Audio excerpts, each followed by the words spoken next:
nuevamente voy a dar las gracias por haberme invitado a estas jornadas que ya por fin las hemos retomado, que llevábamos tiempo sin hacerlo.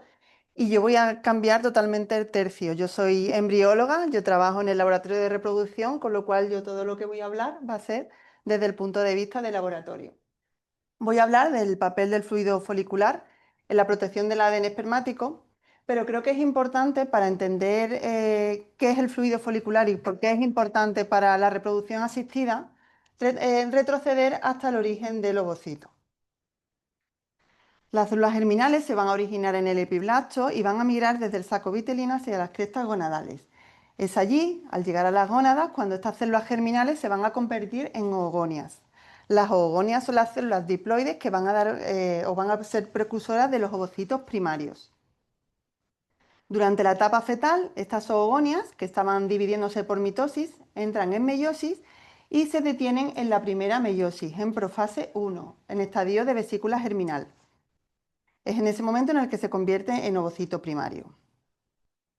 Cada ovocito primario quedará rodeado de una única capa de células planas de la granulosa y formará el folículo primordial, que será la reserva ovárica que va a tener la mujer a lo largo de toda su vida, que como hemos visto se establece desde antes del nacimiento y que va a permanecer en reposo durante mucho tiempo, muchos años.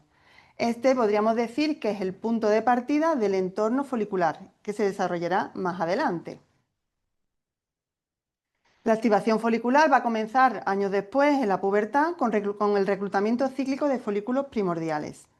Habrá unos factores intraováricos locales que van a decidir cuáles son los folículos que van a entrar en desarrollo y a partir de ahí se activará la sensibilidad a la FSH y actuará sobre las células de la granulosa, activando todo este proceso y el desarrollo de estos folículos hacia la ovulación, que será el destino final de estos óvulos.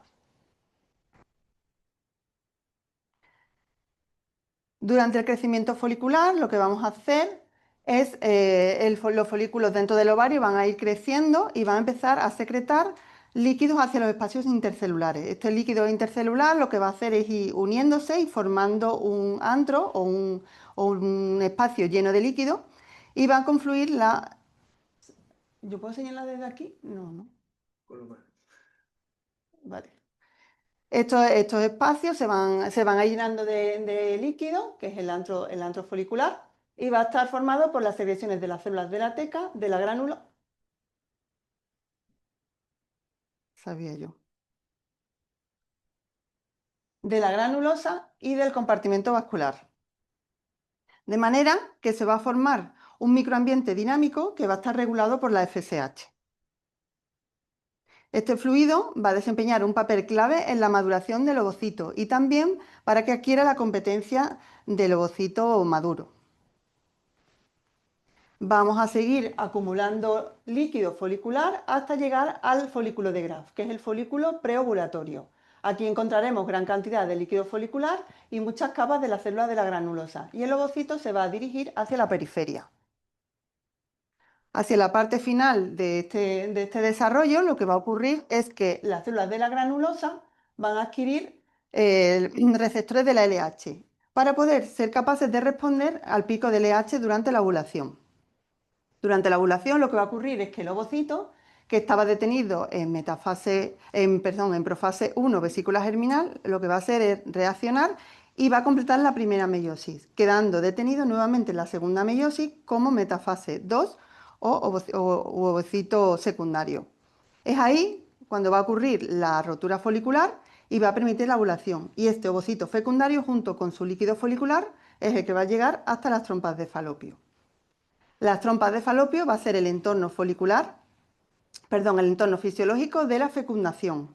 Y es ahí donde se va a encontrar con el espermatozoide, que se va a desplazar buscando al ovocito guiado por señales químicas. Señales químicas que, entre otras, va a ser estimuladas por el líquido folicular.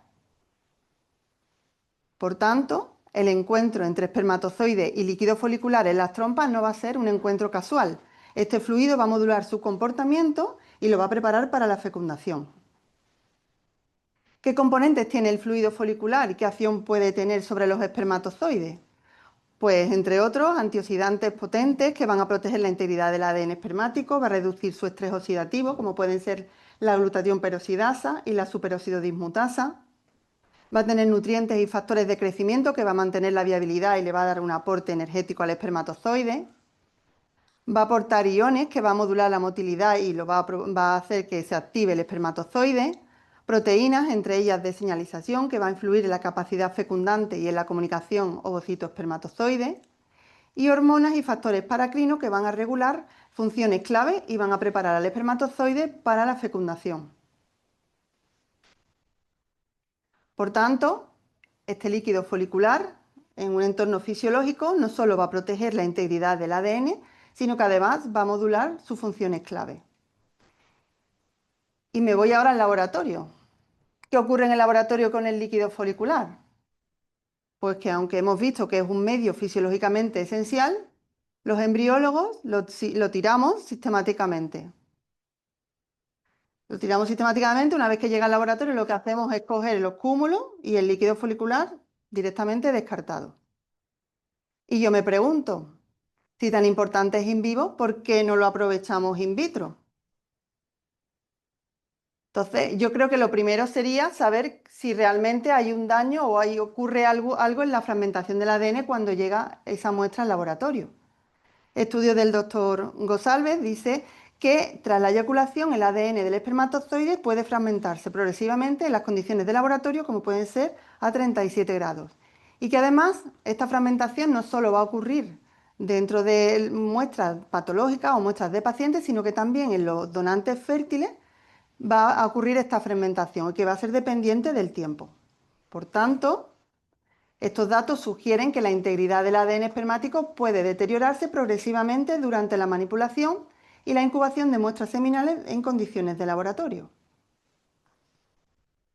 Por ello, realizamos un primer estudio en el cual coincubamos espermatozoides con líquido folicular. Sabemos que la fragmentación del ADN espermático afecta la fertilización y el desarrollo embrionario. Nuestra hipótesis era que coincubar líquido folicular con espermatozoides iba a reducir la fragmentación del ADN. Y nuestro objetivo es evaluar si realmente esa exposición al líquido folicular realmente iba a proteger al espermatozoide en cultivo, en concentraciones, bueno, en condiciones in vitro. Para ello, invitamos a 23 mujeres donantes que participaban en nuestro programa de donación de óvulos, mujeres menores de 30 años, fértiles, y 23 hombres que estaban en nuestra clínica porque venían a hacerse pruebas de fertilidad, querían hacer un diagnóstico de su muestra de semen. Estas muestras de semen eran seleccionadas siempre y cuando no tuvieran factores muy patológicos. Lo primero que realizamos fue la preparación del fluido folicular. Para ello, cuando la mujer entraba en el quirófano, medíamos y cogíamos el primer folículo mayor de 18 que tuviera un ovocito en su interior, que fuera metafase 2. Posteriormente, ese líquido folicular se centrifugaba para eliminar las células y restos celulares y también sangre. Y después se inactivaba térmicamente a 56 grados durante 30 minutos. Para preparar el semen, lo que hacíamos era coger la muestra tal y como nos llegaba al laboratorio y la separábamos en 4 fracciones. La primera fracción, o semen neto, era la muestra tal y como nos llegaba al laboratorio, con su plasma seminal. Y las otras 3 fracciones lo que hacíamos era eliminar el plasma seminal y volver a añadir medio de cultivo comercial. Ese medio de cultivo en la primera fracción o en la primera solución solo tenía medio de cultivo comercial, que era el HTF, y en los otros dos lo que hacíamos era enriquecer con el fluido folicular que habíamos preparado previamente, al 20% y al 50%. Dejábamos incubar durante 24 horas y en este trayecto hacíamos la fragmentación por el test Allospel a T0, T3 horas y T24. T0 solo el semen neto porque no habíamos incubado nada, no podíamos medir fragmentación. Con estas fragmentaciones lo que medimos fue el rate de phase, que era el incremento de fragmentación por unidad de tiempo. ¿Y esto qué es? Pues esto nos está indicando que cuanto mayor es este rate de phase, más rápido se va a deteriorar el ADN espermático tras la incubación. Y obtuvimos los siguientes datos: 0,91, 0,69, 0,25, 0,36. ¿Esto qué significa?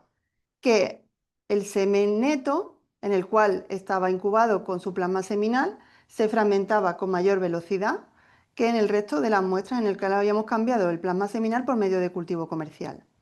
Y además que la menor fragmentación o la menor velocidad de fragmentación ocurría cuando estaba enriquecido con el fluido folicular.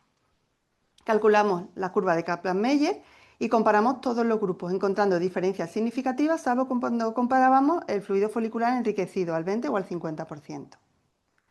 De hecho, encontramos una reducción de la velocidad de fragmentación de 2,8 veces cuando comparábamos el medio de cultivo comercial con respecto al medio de cultivo comercial enriquecido al 20%. Esto lo que significa es que cuando incubábamos los espermatozoides con el medio de cultivo enriquecido al 20% de fluido folicular, presentaba mayor estabilidad de la cromatina a lo largo del tiempo.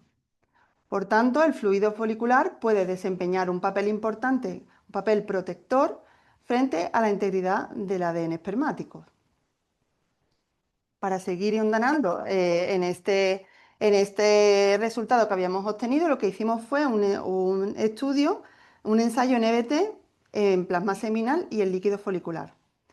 En este ensayo lo que se observa es que cuanto mayor capacidad prooxidante tenga lo que estemos estudiando, en este caso el plasma seminal, mayor oscuridad presentará el test. Es decir, el número 8 tendría una baja capacidad prooxidante frente al número 9 que tendría una alta capacidad prooxidante. Aquí observamos que son 10 muestras de 10 pacientes donde hay una gran variabilidad de capacidad prooxidante.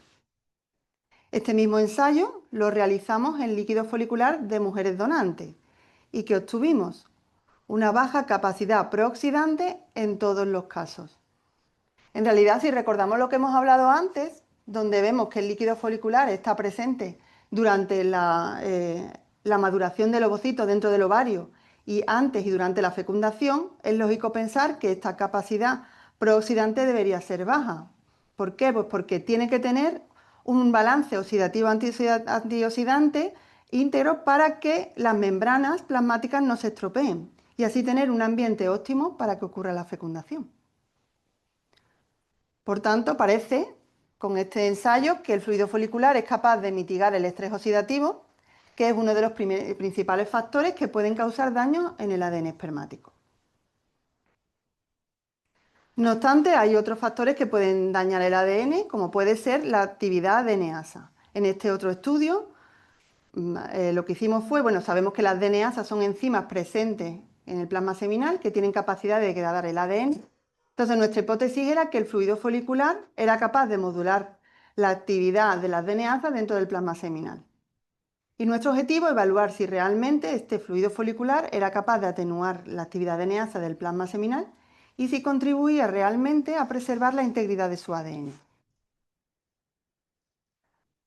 Participaron 20 mujeres donantes, a las cuales solicitamos autorización para coger su líquido folicular. Ese líquido folicular lo preparamos parecido al caso anterior, en el cual cogíamos el primer folículo mayor de 18 milímetros, con ovocito maduro en su interior. Se centrifugaba para eliminar células, restos celulares y sangre, etc. Y en este caso la diferencia es que parte no lo inactivamos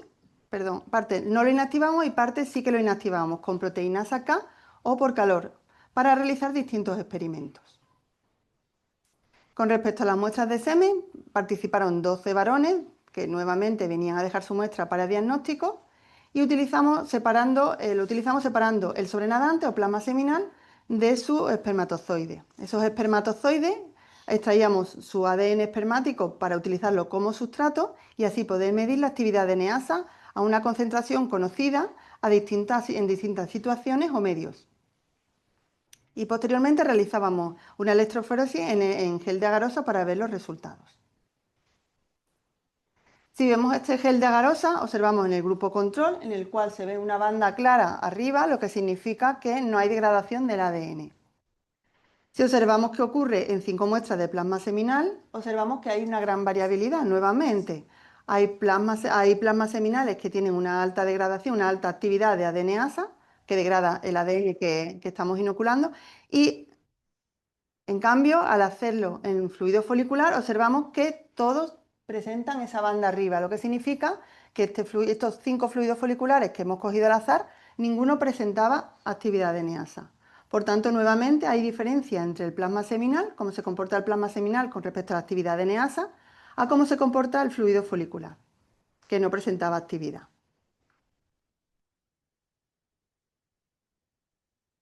Vemos aquí otro gel de agarosa donde observamos 10 muestras de pacientes. Hay una gran variabilidad, por ejemplo, el número 2 y el número 9, el número 10 tiene una alta actividad de neasa, frente al número 9 que no tiene actividad adeneasa o tiene una actividad adeneasa más baja.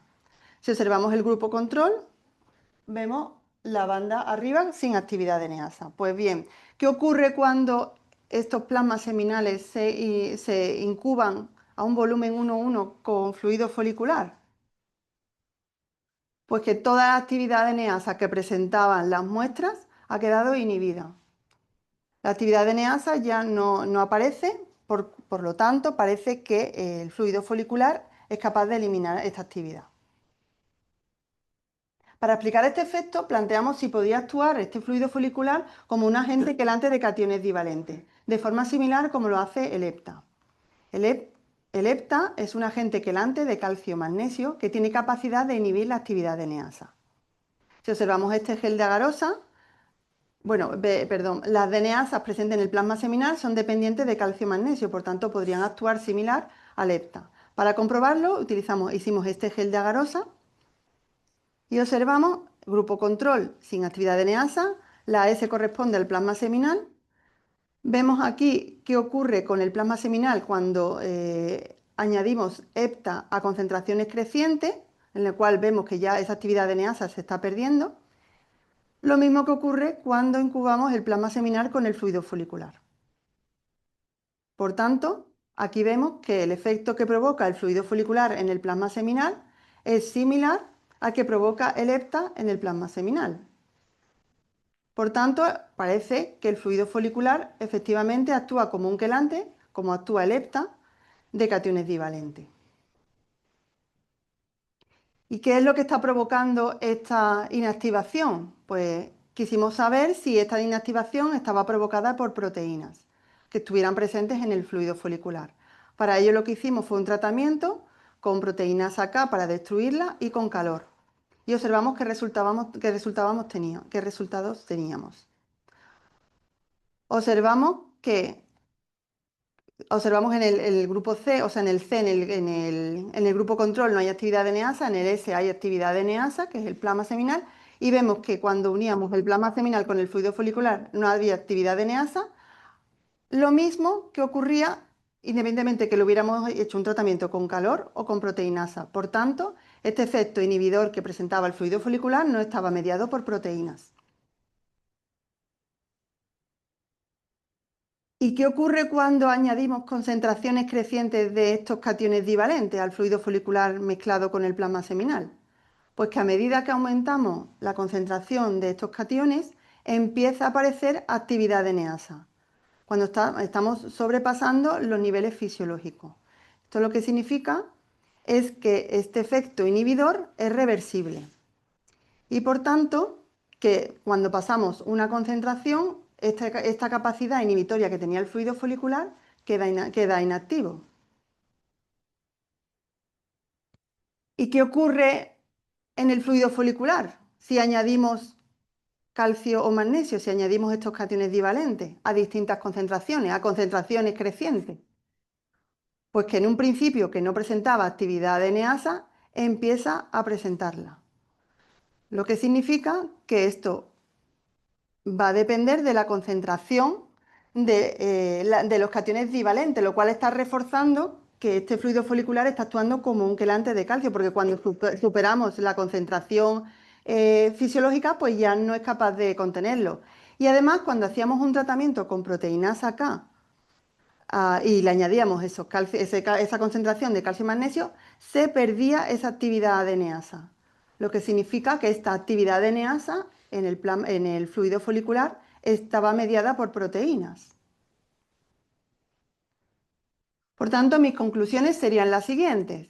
El plasma seminal puede contribuir al daño del ADN espermático, por tanto, eliminar el plasma seminal tras la eyaculación podría reducir el daño en el ADN espermático, que el plasma seminal muestra una gran variabilidad entre individuos con respecto a la capacidad prooxidante y la actividad de neasa, que el fluido folicular tiene una baja capacidad prooxidante y que podría proteger a los espermatozoides de estos efectos oxidativos del plasma seminal, si añadiéramos a los medios o a las preparaciones de medio de almacenamiento este fluido folicular. Que el fluido folicular puede inhibir la actividad de neasa de este plasma seminal y que además esta actividad de neasa existe en el fluido folicular, pero que está inhibida a niveles fisiológicos.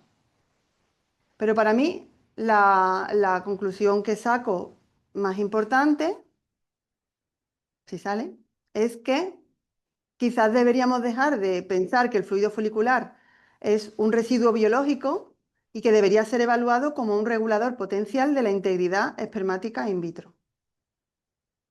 Y eso es todo.